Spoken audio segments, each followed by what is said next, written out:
আমরা একটা কথা ছোটবেলা থেকে শুনে আসছি, যেটি ভুল কথা। সেটি হলো, আমরা অনেকে মনে করি যে নামাজ না পড়লে কি হয়েছে, আমার ঈমান আছে। আমরা অনেক গর্ব করে বলি নামাজ না পড়লে কি হয়েছে, ঈমান আছে। নাম হলো আতর আলী, গায়ের থেকে দুর্গন্ধ। এটা যেমন নাম মুসলমান, নামাজ পড়ে না, এটাও সেরকম। কোন অবস্থাতে নামাজ ত্যাগ ইসলামে অ্যালাউড না। আপনি লক্ষ্য করুন, নামাজ আপনি দাঁড়িয়ে পড়তে পারছেন না, ইসলাম বলে বসে পড়ো। বসে পড়তে পারছেন না, আল্লাহ বলেন শুয়ে পড়ো। শুয়ে শুয়ে আপনি হাত পা নাড়াতে পারছেন না, ইসলাম আপনাকে নির্দেশ করছে মনে মনে তুমি নামাজ আদায় করো। আপনাকে ওযু করে নামাজ পড়তে হবে, ওযু করতে পারছেন না, ইসলাম বলে তুমি তায়াম্মুম করো। আপনি তায়াম্মুম করতে যদি অপারগ হন, তায়াম্মুমের ব্যবস্থা নাই, ওযুর ব্যবস্থা নাই, তাহলে যে অবস্থা আছেন সে অবস্থা আপনাকে নামাজ আদায় করতে হবে। নামাজের জন্য সতর ঢাকা ফরজ, কিন্তু এমন কোন পরিস্থিতি আছেন, আল্লাহ মাফ করুক, আপনার সতর ঢাকার ব্যবস্থা নেই, তাহলে ওই অবস্থায় আপনাকে নামাজ আদায় করতে হবে। আপনি যদি এমন কোন পরিবেশে থাকেন যেখানে আপনার পবিত্র কাপড় থাকা নামাজের জন্য পূর্ব শর্ত, অথচ আপনার কাছে পবিত্র কোনো কাপড় নাই, তো ইসলাম ওই অবস্থা আপনাকে নামাজ পড়তে বলে। কেবলার দিকে ফিরে নামাজ পড়া ফরজ, কিন্তু কেবলা কোন দিকে আপনি জানেন না, জানার কোনো উপায় নাই, কাউকে জিজ্ঞেস করেও জানার ব্যবস্থা নাই, আপনার কম্পাসেরও সার্ভিস আপনার কাছে নাই, কোনোভাবে কেবলানের উপর আপনি করতে পারছেন না। এই রকম পরিস্থিতিতে অনুমান করে এই দিকে কেবলা হতে পারে ধারণা করে সেই দিকে ফিরে নামাজ পড়তে হবে, তারপর আপনাকে নামাজ আদায় করতে হবে। ভাইরা আমার, নামাজের গুরুত্ব এত বেশি বুঝেছেন সাহাবা ইকরাম যে যুদ্ধের মধ্যে, রণাঙ্গনের মধ্যে পর্যন্ত তীর এসে লেগেছে পায়ে, কিন্তু নামাজ ছাড়েননি। ওমর রাদিয়াল্লাহু তাআলা আনহু খলিফাতুল মুসলিমিন, তিনি বলেছেন লা হাজ্জা ফিল ইসলাম লিমান তারাকাস সালাহ, যে ব্যক্তি নামাজ ছেড়ে দেয়, যে ব্যক্তি নামাজ পড়ে না, এর ইসলামে কোনো অংশ নাই, সে নিজেকে মুসলিম দাবি করবার কোনো অধিকার নাই। এই জন্য ভাইরা আমার, আপনি অন্য অনেক কিছুতে ছাড় পাবেন, রোজা রাখতে পারছেন না, আল্লাহ রাব্বুল আলামিন কোরআনে কারিমে বলেছেন ওয়া আলাল্লাযীনা ইউতীকুনাহু ফিদিয়াতু তুআমু মিসকিন। কিছু মানুষ রমজানে এমন অবস্থা আছেন যে এখন রোজা রাখতে পারছেন না, তাদেরকে আল্লাহ বলেছেন ফামান কানা মিনকুম মারিদান আও আলা সাফারিন ফাইদ্দাতুম মিন আইয়ামিন উখার। কেউ যদি অসুস্থতার কারণে, সফরে থাকার কারণে রোজা রাখতে কষ্ট হয়, তাহলে সে রমজানের রোজা না রেখে এই কয়েকটা রোজা, যেগুলো সফর কিংবা অসুস্থতার কারণে, কারো জ্বর হয়েছে, অসুস্থ হয়েছেন, রোজা রাখাটা টাফ হচ্ছে, তার পানি পান করতে হবে, তাকে মেডিসিন নিতে হবে, না হলে তার বিপদ হতে পারে, এইরকম সিরিয়াস পর্যায়ে অসুস্থ হলে আল্লাহ তাআলা তার জন্য কোরআনে বিধান দিয়েছেন সে এই রোজাগুলো ভেঙে রমজানের বাইরে অন্য সময় রোজা রাখতে পারবে। আর যদি কারো রোজা রাখার ক্ষমতা একেবারে শেষ হয়ে যায়, ওয়ালাল্লাযীনা ইউতীকুনাহু ফিদিয়াতু তুআমু মিসকিন, কারো রোজা রাখার একেবারে ক্ষমতা নেই, তিনি অসুস্থ হয়ে পড়েছেন বা বার্ধক্যজনিত কষ্টে তিনি বয়সের শেষ প্রান্তে এসেছেন, রোজা রাখতে পারেন না, আর এই ব্যক্তির জন্য রোজার বিকল্প হিসাবে খাদ্য বিতরণ করতে বলা হয়েছে। মিসকিনকে, একজন মিসকিনকে একদিনের খাবার দিয়ে দিলে একটা রোজার বিকল্প হয়ে যায়। এইরকম ব্যক্তির, যে ব্যক্তির রোজা রাখার ক্ষমতা নাই বার্ধক্যজনিত কারণে, অথবা এমন অসুস্থতা যে অসুস্থতাতে কখনো আর সুস্থ হওয়ার সম্ভাবনা নেই, তার জন্য ফিদিয়ার ব্যবস্থা রেখেছে ইসলাম। কিন্তু নামাজের ব্যাপারে ইসলাম কোনো বিকল্প দেয় নাই। ভাইরা আমার, নামাজ এমন একটা ইবাদত যে এটার কোনো বিকল্প না, যে ঠিক আছে নামাজ পড়তে পারো না, তুমি সাদেকা দিয়ে দাও, এটা হয়ে যাবে, এরকম কোনো বিধান কোরআন হাদিসে নাই। অতএব আমরা যদি নিজেদেরকে মুসলমান পরিচয় দিতে চাই, আমাদের ইসলামটাকে যদি আমরা ধারণ করতে চাই, তাহলে আমাদের 5 ওয়াক্ত নামাজকে সর্বোচ্চ গুরুত্ব দিতে হবে, যেই কোনো পরিস্থিতিতে আদায় করতে হবে।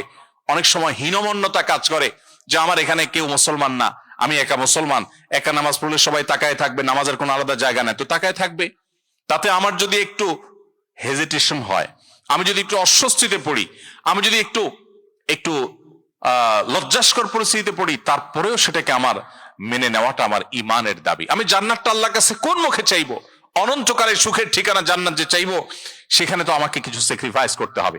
এই স্যাক্রিফাইসের বিনিময় আল্লাহর কাছে আমি জান্নাত চাইতে পারি। প্রিয় ভাইরা আমার, আমি আবারও বলছি, একটা সময় আমাদের স্বদেশে বাংলাদেশিদের সংখ্যা কোরিয়ার মাটিতে ইনশাআল্লাহ এখন যে সংখ্যা আছে, এর চাইতে হয়তো বহু গুণ বেড়ে যাবে, অনেক গুণ হয়তো বেড়ে যাবে। পরবর্তীতে যারা আসবে, তাদের ঈমান, তাদের মুসলিম পরিচয়, এটা টিকে থাকাটা অনেকখানি নির্ভর করে আপনাদের দায়িত্বশীল আচরণের মধ্য দিয়ে। আপনারা যদি এখানে আনন্দ ফুর্তিতে শুধু হারিয়ে যান, শুধুমাত্র বিনোদন এবং নিজেদের হাসি খুশির মধ্যেই শুধুমাত্র নিমজ্জিত হয়ে যান, এবং ইসলামী সোসাইটি ডেভেলপ করার জন্য, ইসলামিক কালচারকে ডেভেলপ করার জন্য যদি আপনারা ত্যাগ না করেন, স্যাক্রিফাইস না করেন, তাহলে সেই প্রজন্ম কিন্তু হারিয়ে যাবে এবং তার জন্য আল্লাহর কাছে আপনাদেরকে দায়ী হতে হবে।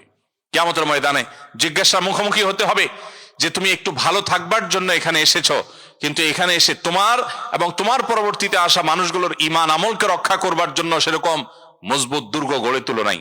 আল্লাহর কাছে এই জবাবদিহিতা থেকে মুক্তির জন্য রেহাই পেতে হলে আমাদেরকে 5 ওয়াক্ত নামাজকে সর্বাপেক্ষা গুরুত্ব দিয়ে আদায় করতে হবে। চেষ্টা করবো তো সবাই ইনশাআল্লাহ। কোনো অজুহাতে কোনো কারণে কোনো ওজরে আপনি নামাজ ত্যাগ করতে পারেন না। আল্লাহ রাব্বুল আলামিন আমাদেরকে 5 ওয়াক্ত সালাতকে এরকম গুরুত্বের সাথে আদায় করার তৌফিক দান করুন। সম্মানিত ভাইরা, 4 নম্বর, এরকম মাল্টিকালচারাল সোসাইটিতে নিজেদের ঈমান আমলকে রক্ষা করবার জন্য নিয়মিত কোরআনে কারীমের সংস্পর্শে থাকা এবং সেই সাথে সকাল সন্ধ্যায় নবী করিম সাল্লাল্লাহু আলাইহি সাল্লামের যে জিকিরগুলো আছে সেগুলোকে আদায় করা, এটার কোনো বিকল্প নেই। আমরা জানি যেখানে অনেক বেশি কুফরি হয়, অনেক বেশি শিরক হয়, আল্লাহর প্রতি ঈমানের চর্চাটা কম হয়, যে জায়গায় অনেক বেশি ইবাদত বন্দেগী হয় না, বেশিরভাগ মানুষ যেখানে আল্লাহর অস্তিত্বকে অস্বীকার করে কিংবা আল্লাহর সঙ্গে শিরকে লিপ্ত, এরকম পরিবেশে, এরকম সোসাইটিতে, এরকম জায়গায় মানুষ স্পিরিচুয়ালি দুর্বল হয়ে পড়ে, আধ্যাত্মিকভাবে দুর্বল হয়ে পড়ে, নিজের অজান্তে তার ঈমান আস্তে আস্তে দুর্বল হয় এবং উইক হয়ে পড়ে। সেই দুর্বলতা কাটাবার জন্য এই 4 নম্বর অপশনে আমরা 2টি পরামর্শ দিচ্ছি। নাম্বার 1, কোরআনে কারীম নিয়মিত তেলাওয়াত করা। নাম্বার 2, সকাল সন্ধ্যায় নবী করিম সাল্লাল্লাহু আলাইহি সাল্লামের বাতানো জিকিরগুলো আদায় করা। এতে যেটা হবে, শয়তান আপনাকে, যেখানে অনেক বেশি হয়তো শয়তানের জন্য অনুকূল পরিবেশ, শয়তান মানুষকে বিভ্রান্ত করতে পারে, প্ররোচিত করতে পারে, আপনাকে শয়তান ক্ষতিগ্রস্ত করতে পারবে, আপনি সেফ থাকবেন। কোরআন হলো রক্ষা কবচ। অতএব আমরা রক্ষার জন্য তাবিজ বাঁধি, আমরা কোরআন তেলাওয়াত করি না। দুর্ভাগ্য আমাদের। আমাদের নবী করিম সাল্লাল্লাহু আলাইহি সাল্লাম শিখিয়েছেন সূরা ইখলাস, সূরা ফালাক, সূরা নাস, কুল হুয়াল্লাহ, কুল আউযু বিরাব্বিল ফালাক, কুল আউযু বিরাব্বিন নাস, এই 3 সূরা যদি আপনি 3 বার করে সকালে, 3 বার করে সন্ধ্যায় তেলাওয়াত করেন, তাহলে ইনশাআল্লাহ বিইذنিল্লাহ সকালে তেলাওয়াত করলে সারা দিনের জন্য, সন্ধ্যা তেলাওয়াত করলে সারা রাতের জন্য আপনি সেফ হয়ে যাবেন, নিরাপদ হয়ে যাবেন, আল্লাহ তাআলা আপনাকে হেফাজত করবেন। অতএব ভাইরা আমার, কোরআনে কারীমের তেলাওয়াত আমাদের বাড়াতে হবে।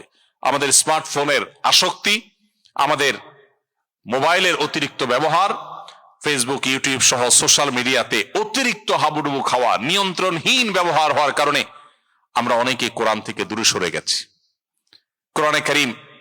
কোরআনে কারীম কিন্তু কিয়ামতের ময়দানে আল্লাহর কাছে ফরিয়াদ করবে। রাসূল আকরাম সাল্লাল্লাহু আলাইহি ওয়াসাল্লাম আল্লাহর কাছে বিচার দিবেন। ওয়াকাল রাসূল ইয়া রাব্বি ইন্না কওমি ইত্তাখাযু হাযাল কুরআনা মাহজুরা।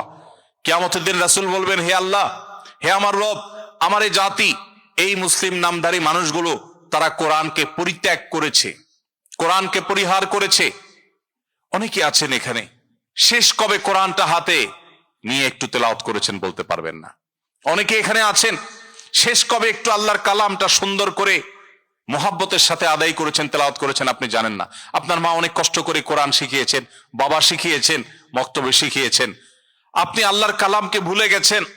আপনি সোশ্যাল মিডিয়াতে, ফেসবুকে ঘন্টা সময় দিচ্ছেন, যেখান থেকে আপনার 2 পয়সার কোনো দুনিয়ার লাভ আসে না, আখিরাতের লাভ তো আসার প্রশ্নই ওঠে না। সেখানে আপনি ঘন্টায় ঘন্টা আপনি ব্যয় করছেন, অথচ কোরআনকে আপনি ভুলে গেছেন। প্রিয় ভাইরা আমার, এখানে প্রবাসেও আপনারা মসজিদে অথবা যেখানে কয়েকজন ভাইরা থাকেন, কয়েকজন মিলে আপনারা গ্রুপ করে কোরআন শেখার আয়োজন করতে পারেন। আগে থেকে কোরআন জানা আছে, তাহলে সেই কোরআনটা তেলাওয়াত করার অভ্যাস গড়ে তুলতে পারেন। কোরআন আমাদেরকে হেফাজত করবে আল্লাহ তাআলার ইচ্ছায়, আল্লাহ তাআলার অনুগ্রহে। নবী করিম সাল্লাল্লাহু আলাইহি সাল্লাম বলেছেন, ইন্নাল্লাহা ইয়ারফাউ বিহাযাল কিতাবি আকওয়ামা ওয়া ইয়াদাউ বিহি আখারিন। এই কোরআন সেই মহাগ্রন্থ যেটার মধ্য দিয়ে আল্লাহ তাআলা বহু জাতির মর্যাদাকে আকাশে তুলবেন, আবার এই কোরআনের প্রতি দায়িত্বহীন আচরণ করবার কারণে বহু জাতিকে আল্লাহ তাআলা ধ্বংসের অতল তলে হারিয়ে দিবেন। আজকে মুসলিম বিশ্বের যে দুরবস্থা, পৃথিবীর চতুর্পাশে তাকালে দেখি আমরা উম্মার আর্তনাদ শোনা যায়, উম্মার জুলুম এবং নির্যাতনে নিষ্পেষিত হওয়ার আওয়াজ আমরা শুনতে পাই। উম্মা নানা দিক থেকে পিছিয়ে পড়েছে। উম্মার এই দুরবস্থার অন্যতম প্রধান কারণ হলো আজ মুসলিম উম্মা, মুসলিম মিল্লাত কোরআনকে পরিহার করেছে।